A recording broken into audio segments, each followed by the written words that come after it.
네, 경북 포항에서 5.4 규모의 강진이 일어난 지도 이제 일주일이 지났습니다. 여진 발생 빈도가 급격히 떨어지면서 소강 국면에 접어든 게 아니냐는 얘기도 나오는데요. 네, 하지만 내일 수능을 앞두고 포항 지역 주민들은 여전히 불안감을 떨치지 못하고 있습니다. 사회부의 강은나래 기자와 함께 자세한 내용 알아보겠습니다. 어서 오십시오. 어서 오십시오.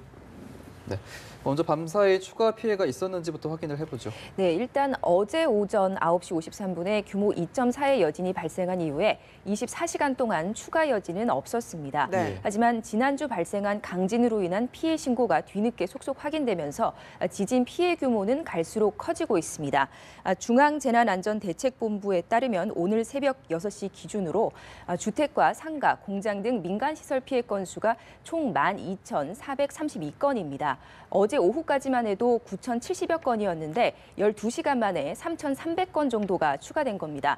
이 가운데 주택 피해가 11,500여 건입니다. 대부분은 지붕 파손이 대부분인데 집 전체가 무너진 경우도 현재까지 200곳에 달하고 있습니다. 공공시설 피해도 217곳에서 231곳으로 늘었습니다. 학교 건물에 균열이 간 경우가 235건으로 가장 많았고 면사무소나 공원시설, 항만, 국방시설 피해도 확인이 됐고 문화재 피해도 현재까지 30건 정도가 접수됐습니다. 부상자는 89명으로 14명은 아직까지 입원 치료를 받고 있고 나머지는 모두 귀가한 상태입니다. 사실 어제 밤까지만 해도 부상자 수가 90명이었는데 집계 과정에서 오류가 좀 있어서 이를 바로잡으면서 한 명이 줄었습니다. 네. 이재민 수는 어제 오후와 비교해서 30명 정도 줄었지만 아직도 1,103명이 집으로 돌아가지 못하고 있습니다. 포항시가 집계한 응급 복구율은 91.4%입니다. 시민생활과 직결된 도로나 상수도, 국방시설은 우선적으로 100% 복구가 됐고 학교도 97% 복구된 것으로 집계가 됐습니다. 다만 민간주택의 경우는 사유시설이기 때문에 응급 복구율이 현재 91%라고 하더라도 붕괴 잔해물을 치우는 정도의 2차 피해를 막기 위한 응급 조치가 대부분입니다. 추가 점검이 필요한 상황입니다.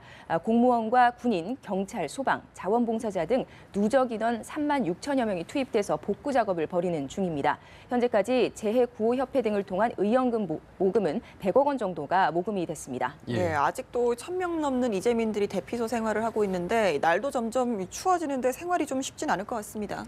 네, 아까 말씀드린 대로 밤사이에 여진은 발생하지 않았는데요. 하지만 이 여진이라는 게 언제 어떻게 나타날지 모르는 것이기 때문에 특히 이를 몸소 겪어온 포항 지역 이재민들은 어젯밤에도 쉽사리 잠에 들지 못하고 뒤척이거나 대피소 안팎을 서성였습니다. 네. 정부가 이재민들을 위한 의료 지원과 심리 상담을 지속적으로 이어나가고 있지만 대피소 생활이 길어질수록 몸과 마음이 상당히 지쳐만 가는 모습입니다.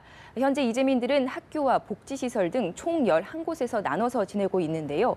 바로 어제 난방용 텐트가 설치된 흥해 실내체육관에 일부 이재민들의 재입주도 이루어졌습니다. 네. 앞서 포항시는 체육관 내부를 소독하고 바닥에 보온 매트를 깔고 사생활 보호를 위한 난방 텐트 200여 개를 설치하는 정비 작업을 마쳤습니다. 흥해 실내체육관에는 300여 명이 넘는 희망자가 나타났는데 우선 피해가 심하고 주택 피해가 심하고 장기 대피가 필요한 대성 아파트 75가구 주민 150여 명만 먼저 들어갔습니다. 일부 이 체육관에 거주 자격에 못 미쳐서 대기자로 밀려난 다른 이재민들이 항의하는 소동도 좀 벌어지기도 했습니다. 네. 포항시는 나머지 이재민들에 대해서 검토를 마친 후 수용을 결정하겠다 이렇게 밝혔는데 아무래도 공간이 제한돼 있다 보니까 한계가 있는 모습입니다. 이런 가운데 국토교통부가 이재민들을 위한 임시거처로 임대주택 210세대를 확보해서 오늘부터 입주를 시작합니다. 기존에 160세대를 확보했는데 어제 50세대를 추가로 확보한 겁니다. 주택 파손 정도가 심한 세대부터 우선 고려 대상인데 오늘 일단 20여 세대가 들어갈 예정입니다. 재난안전대책본부는 인근에 또 수련원 같은 시설에 협조를 구해서 대피소 8곳을 추가로 확보한다는 계획입니다. 이제 미뤄졌던 수능이 내일로 다가왔는데 예비 소집이 오늘 다시 이루어지죠? 네, 그렇습니다. 지진으로 미뤄진 수능이 하루 앞으로 다가왔습니다. 전국 수험생들은 다시 예비 소집에 참석해서 바뀐 교실을 확인해야 합니다. 지난주 이미 배정받은 예비 소집 장소로 가면 되는데요. 시간은 대부분 오후 2시인데 지역별로 다를 수 있기 때문에 지역교육청의 안내를 반드시 확인해야 합니다. 시험장은 그대로지만 부정행위를 막기 위해서 교실은 바꿨기 때문에 내일 당황하지 않으려면 오늘 가서 미리 교실을 확인하는 게 좋습니다. 단 안전점검이 진행 중인 포항 지역의 경우는 재학생들은 본교에서, 재수생들은 출신 학교에서 예비 소집을 진행하는데요. 특히 포항 지역의 경우는 여진 발생 시 예비 소집을 기점으로 시험 장소와 이동 방법이 달라집니다. 예비 소집 전에 강한 여진이 발생을 하면 경산과 영천에 마련된 예비 시험장에서 수능을 치러야 하는데 각자 내일 아침에 예비 시험장으로 알아서 가서 시험을 봐야 합니다. 네. 이 경우에 재학생들은 본교에서 버스를 대절할 가능성이 커 보이는데 혼자 이동해야 하는 재수생이나 일반인들의 경우에는 정부가 10만 원을 지원해 줄 예정입니다. 만약 예비 소집 이후 그리고 내일 아침 입실 마감 시간 전에 강한 여진이 발생을 한다면 역시 예비 시험장에서 수능을 봐야 하는 건 똑같지만 미리 배정받은 시험장에 일단 모여서 아침에 버스로 단체로 이동을 하게 됩니다.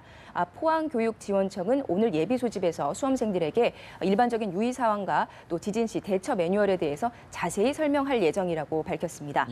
수험표는 지난주에 받은 것 그대로 사용을 합니다. 잃어버린 경우에는 응시 원서에 붙인 것과 동일한 사진 한 장과 신분증을 가지고 내일 아침에 고사장 내에 있는 시험관리본부에 가면 다시 발급을 받을 수 있습니다.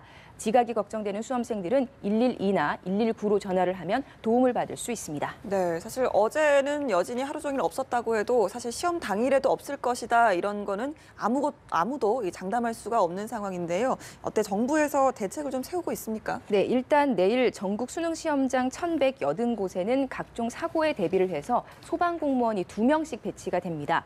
특히 여진 우려가 있는 포항 지역 시험장 12곳에는 안전요원을 13명씩 그러니까 총 156명을 배치를 하는데요.